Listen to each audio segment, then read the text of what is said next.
Imagine um vazio sem forma, sem tempo, sem matéria, um abismo de absoluto nada. Então, como um trovão que rasga o silêncio primordial, ecoa uma voz que não vem de lugar algum e de todos os lugares ao mesmo tempo. No princípio, criou Deus os céus e a terra. Gênesis 1:1. Essas 8 palavras em hebraico, Bereshit bara Elohim et hashamayim ve'et haaretz, detonaram o primeiro evento cósmico, uma singularidade que os cientistas chamam de Big Bang, mas que as escrituras nomeiam como o sopro do Criador. Hoje, telescópios como o James Webb capturam imagens de galáxias recém-nascidas a 13,5 bilhões de anos-luz de distância e revelam algo surpreendente. O universo teve um começo. Einstein relutou em aceitar isso, mas até ele, diante das equações, admitiu: a ciência sem religião é manca. E aqui está o paradoxo. O mesmo princípio que Moisés descreveu em 1500 a.C. é o que Stephen Hawking chamou de o instante zero. O físico Alexander Vilenkin, ateu confesso, concluiu: nenhum modelo cosmológico dispensa um começo absoluto. Mas a Bíblia vai além. Enquanto a ciência se limita ao como, Gênesis revela o quem. Salmo 33:6 declara: pela palavra do Senhor foram feitos os céus, e pelo sopro de sua boca todo o exército deles. O sopro aqui é Ruach, o mesmo espírito que pairava sobre as águas. Gênesis 1:2. Uma força que a física identifica como energia escura. Responsável por 68% da massa do universo e pela aceleração de sua expansão. Aqui está o mistério. O Big Bang não foi uma explosão caótica, mas uma sinfonia. Cada constante cósmica, a gravidade, a força nuclear forte, a velocidade da luz, foi ajustada com precisão infinitesimal para permitir vida. O físico Freeman Dyson admitiu: quanto mais examino o universo, mais evidências encontro de que ele sabia que estávamos vindo. Mas Gênesis já antecipava isso. Os céus proclamam a glória de Deus. Salmo 19:1. A pergunta que assombra céticos e crentes é a mesma: o que ou quem existia antes do princípio, rei? A Bíblia responde com um silêncio eloquente. Hebreus 11:3 afirma: pela fé, entendemos que o universo foi formado pela palavra de Deus, de maneira que o visível veio a existir das coisas que não aparecem. O nada absoluto é um conceito que a mente humana não alcança, mas o texto hebraico insinua: Bereshit. No princípio, não é sobre tempo, mas sobre autoridade. Deus não está dentro do tempo, ele o teceu. E aqui jaz a ironia suprema. O ateísmo moderno, que ridicularizou Gênesis como mito, agora se curva diante de descobertas que ecoam Moisés. O físico teórico Michio Kaku, em O Cosmo de Einstein, escreve: o universo é um livro escrito na linguagem da matemática e Deus é o matemático. Mas João 1:1-3 já havia dito: no princípio era o Verbo. Todas as coisas foram feitas por intermédio dele. Referências bíblicas: Gênesis 1:1-2, criação do cosmos. Salmo 33:6, a palavra criadora. Hebreus 11:3, fé e cosmologia. João 1:1-3, Cristo como agente da criação. Salmo 19:1, a glória divina nos céus. Dia 1, a luz invisível. A primeira partícula de luz, física quântica versus Bíblia. Antes do primeiro amanhecer, antes das estrelas, antes mesmo do tempo ganhar significado, havia apenas trevas. Não as trevas que conhecemos, mas um vazio primordial, denso e impenetrável, como um útero cósmico à espera do primeiro choro da existência.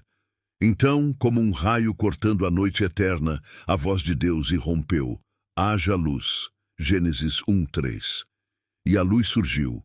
Não do sol, não das estrelas, elas ainda não existiam, mas de uma fonte invisível, um fogo frio que não queima, uma radiação que não brilha para olhos humanos. Os cientistas chamam essa luz de radiação cósmica de fundo, CMB.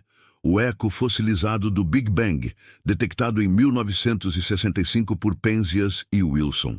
São micro-ondas que banham o universo, fósseis de fótons com 13,8 bilhões de anos. O físico George Gamow teorizou: o universo começou em chamas. Mas Gênesis já dizia: a primeira criação não foi matéria, nem tempo. Foi luz pura, energia em estado bruto.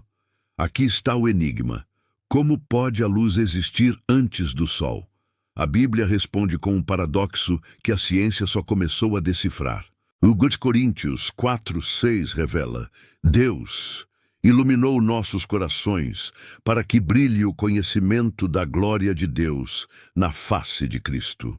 A luz física, portanto, é um símbolo da luz espiritual, e ambas foram criadas no mesmo instante. O físico Max Planck, pai da teoria quântica, admitiu: toda a matéria surge e existe apenas pela força da luz. Mas há mais. A luz primordial de Gênesis 1:3 não era apenas energia, era informação codificada. Cada fóton carregava as leis da física, a velocidade da luz, Ibussé, a constante de Planck, ajustadas com precisão para permitir a vida. O físico Paul Davies escreveu: as constantes da natureza são um convite à existência. A Bíblia, porém, antecipa: pela fé entendemos que os mundos foram preparados pela palavra de Deus. Hebreus 11:3. E aqui surge a ironia. Os ateus zombam de Gênesis por descrever a luz antes do sol. Mas a ciência moderna confirma que o universo passou 380 mil anos sem estrelas. A luz primordial existia como um mar de plasma, até que o cosmos se expandiu e esfriou, permitindo que os átomos se formassem, exatamente como descrito em Gênesis 1:4-5, quando Deus separou a luz das trevas. O Nobel de Física Roger Penrose afirma: o universo pré-estelar era um lugar de radiação pura. Mas qual é o propósito dessa luz invisível?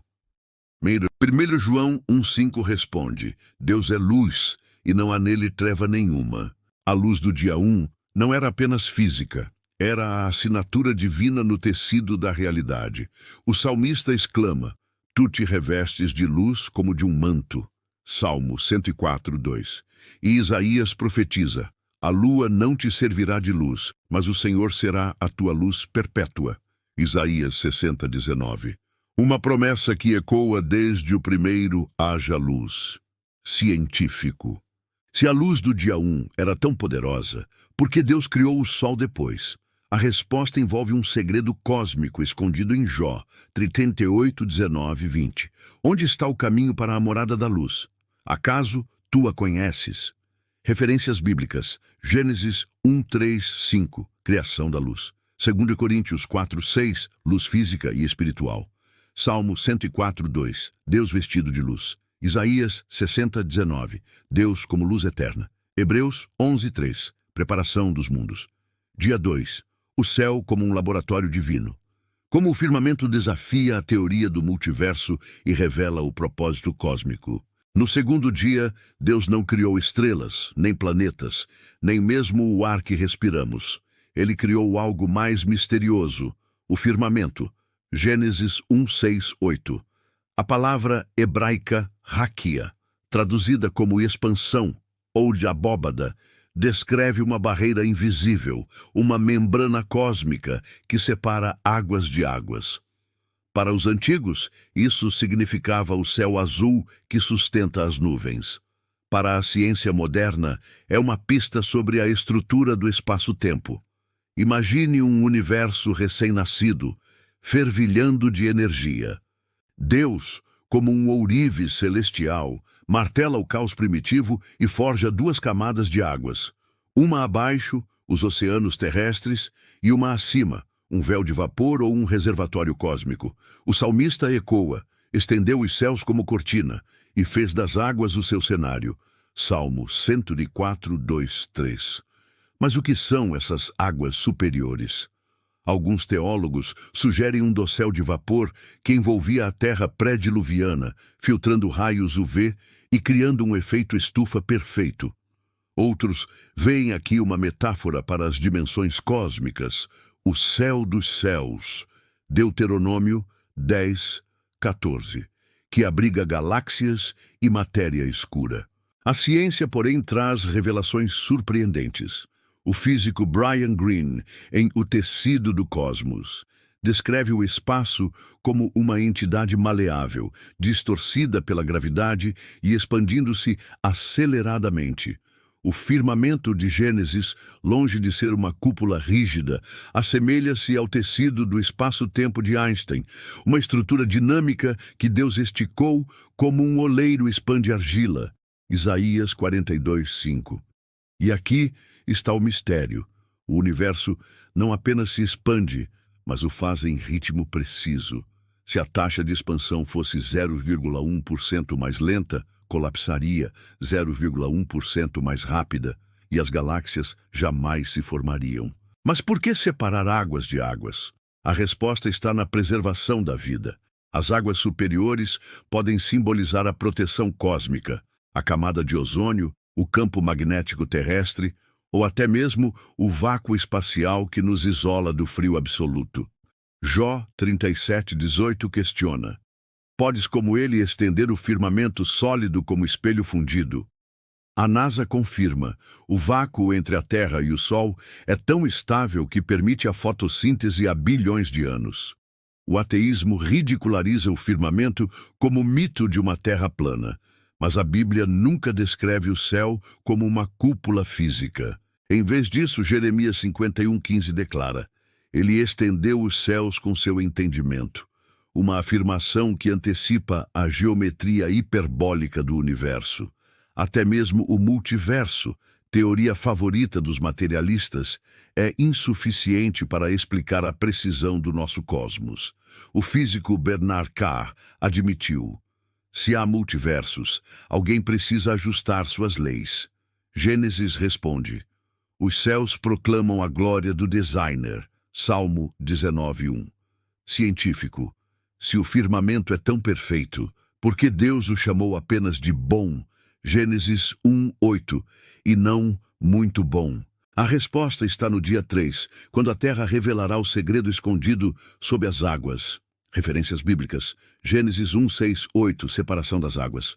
Salmo 104, 2, 3, céus como cortina. Isaías 42, 5, Deus estende os céus. Jó 37:18, firmamento como espelho. Jeremias 51:15, entendimento divino nos céus.